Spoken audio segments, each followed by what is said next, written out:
Anong mga kasalanan ang magdadala sa tao sa impyerno kapag hindi ito pinagsisihan at tinalikuran? Alam natin na ang mga makasalanan ay walang bahagi sa kaharian ng Diyos. Kaya huwag kang magpaloko!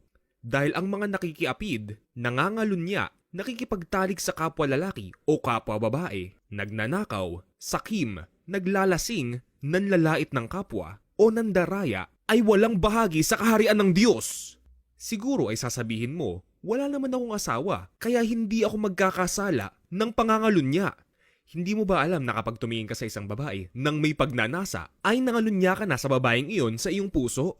Kaya't iwasan mong tumingin sa mga sexy o hubad na larawan o panoorin upang hindi ka magkasala. At kung hindi mo kayang magpigil sa sarili, ay mas mabuti nang magpakasal kaysa masunog sa impyerno. Siguro ay sasabihin mo rin, bakit naman naging kasalanan ang pagtatalik sa kapwa lalaki o kapwa babae? Nagmamahalan lang naman kami. Mga kapatid, banal po ang templo ng Diyos at tayo ang templong iyon. Tanging lalaki at babae lamang po ang pwedeng mag-asawa at sila ay magiging isang laman. Kaya kapag makikipagtalik ka sa hindi mo asawa, ay nadudungisan mo ang templo ng Diyos. Ipagpapalit mo ba ang iyong kaluluwa para sa parandaliang ligaya? Mamuhay ka sa espiritu at malalabanan mo ang mga pagnanasa ng laman. Walang taong ipinanganak na bakla o tomboy. Ito po ay panunukso lamang sa atin ni Satanas. At habang hindi pa huli ang lahat, ay pagsisihan mo ito at tanggapin kung paano ka nilikha ng ating Diyos. Mapupunta rin sa impyerno ang mga duwag, mga taksil, mga gumagawa ng mga kasuklam-suklam na bagay, mga mamamatay tao, mga mangkukulam, mga sumasamba sa Diyos-Diyosan at ang lahat ng mga sinungaling. Siguro ay sasabihin mo, hindi ako duwag. Aminin mo man o hindi, kaya ka nagpaturok o magpapaturok ay dahil takot ka magkasakit o mamatay o hindi makalabas ng bahay o mawalan ng trabaho o makulong. Hindi ba't ang utos ng Diyos sa atin ay huwag tayong matakot sa anumang bagay na kayang pumatay sa katawan? Diyos ang nag-iingat sa atin at Siya ang may hawak sa ating buhay. May paraan po Siya para mabuhay tayo kahit hindi tayo magpaturok. Manampalataya lamang po tayo sa Kanya. Siguro ay sasabihin mo rin, mabait naman akong tao, hindi ako kriminal, at lalong hindi ako mamamatay tao. Hindi mo ba alam na kapag nagalit ka sa iyong kapwa-tao, ay nagkasala ka na rin ng pagpatay? Kaya't mahalin mo ang iyong mga kaaway at magpatawad sa mga nagkasala sa iyo. At kung ikaw naman ay nagkasala sa iyong kapwa, ay humingi ka sa kanila ng kapatawaran. Dadalhin mo ba hanggang sa hukay ang galit sa iyong puso?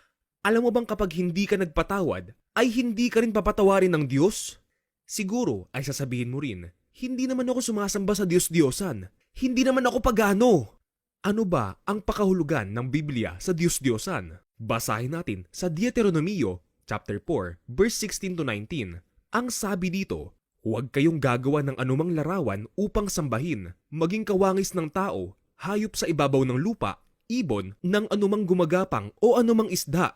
Huwag ninyong sambahin ang araw, buwan, bituin o alinmang bagay sa kalawakan na nilalang ng Diyos para sa tao. Hindi ba't ang mga ribultong ito ay kawangis ng tao? At hindi naman ito ang tunay na itsura ng ating Panginoong Hesus.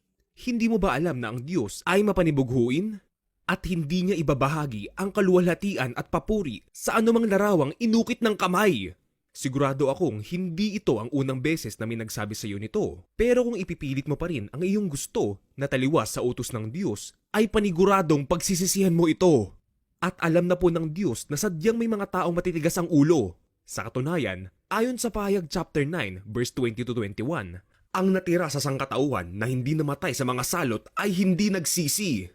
Hindi sila tumalikod ni tumigil man sa pagsamba sa mga demonyo at sa mga Diyos-Diyosang ginawa ng kanilang kamay, mga larawang ginto, pilak, tanso, bato at kahoy na di nakikita, nakakarinig o nakakalakad man.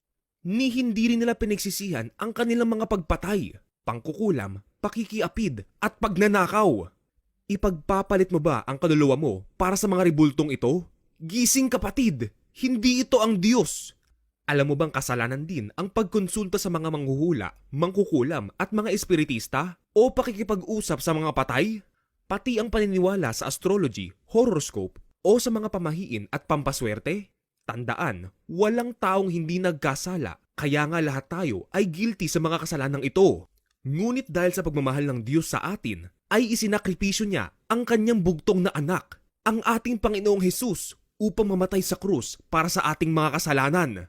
Ang gagawin na lang po natin ay manampalataya sa Kanya. At kung talagang nananampalataya ka sa Panginoong Hesus, ay pagsisisihan mo at tatalikuran ang iyong mga kasalanan. Dahil kapag paulit-ulit ka pa rin sa paggawa ng kasalanan, ay parang ipinapako mo siyang muli sa krus. Mahal po tayong lahat ng Diyos, ngunit huwag po nating abusuhin ang Kanyang kagandahang loob. At gaya ng alibughang anak, kailangan po nating tanggapin na tayo ay nagkasala at magsisi at magbalik loob sa ating Diyos Ama na nasa langit. Hindi po natin alam hanggang kailan tayo mabubuhay. At kapag tayo ay namatay na, ay wala na pong pagkakataon para magsisi pa. Wala pong purgatorio, langit o impyerno lamang po ang kahahantungan nating lahat. Wala nang iba. At kasama pong mapupunta sa impyerno ang mga tatanggap ng 666. Kaya maging maingat po tayo mga kapatid dahil natutupad na po ang propesiyang ito sa ating panahon. Kaya't mas mainam pang tiisin na mawala ng trabaho at maghirap ng panandalian kaysa mapunta sa impyerno. Kasama po ito sa pagsubok sa ating pananampalataya. Tingin nyo ba kapag lumitaw ang Antikristo ay magpapakilala siya sa lahat at magsasabing, "Hoy, ako ang Antikristo!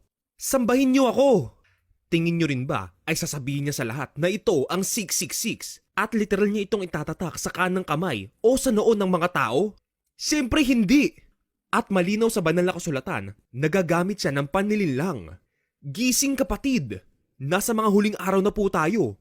At kung natutulog ka pa rin sa pansitan, ay baka masaraduhan ka ng pinto sa pagbabalik ng ating Panginoong Hesus. Huwag tayong tumulad kay Judas Iscariote na isang tagasunod ng Panginoong Hesus, ngunit ipinagpalit siya para sa pera. Tandaan, kapag pinagtaksilan mo ang Panginoon, ay mas mainam pang hindi ka ipinanganak sa mundo. Huwag tayong tumulad kay Esau na ipinagpalit ang kanyang mana para sa isang mangkok ng pagkain. Tandaan, ang mana po natin sa Diyos ay buhay na walang hanggan. Huwag tayong tumulad sa asawa ni Lot na nanghinayang sa kanyang dating buhay at mga ari-arian sa syudad ng Sodoma at Gomora. Niligtas na po tayo ng Diyos at ang ating totoong tahanan ay nasa langit, hindi sa mundong ito. Huwag tayong tumulad kay Pedro na nagmalaking hindi niya itatanggi ang Panginoon, ngunit ginawa ito ng 3 beses. Sa halip ay lagi tayong magpakumbaba at magpasakop sa Diyos sapagkat wala sa atin ang nakakaalam kung ano ang ating gagawin sa hinaharap. At lalong huwag po tayong tumulad sa mga taong hindi nakinig sa mga babala ni Noah na may paparating na isang malaking pagbaha. Sumakay na po tayo sa arko mga kapatid dahil tanging ang Panginoong Hesus lamang po ang makakapagligtas sa atin.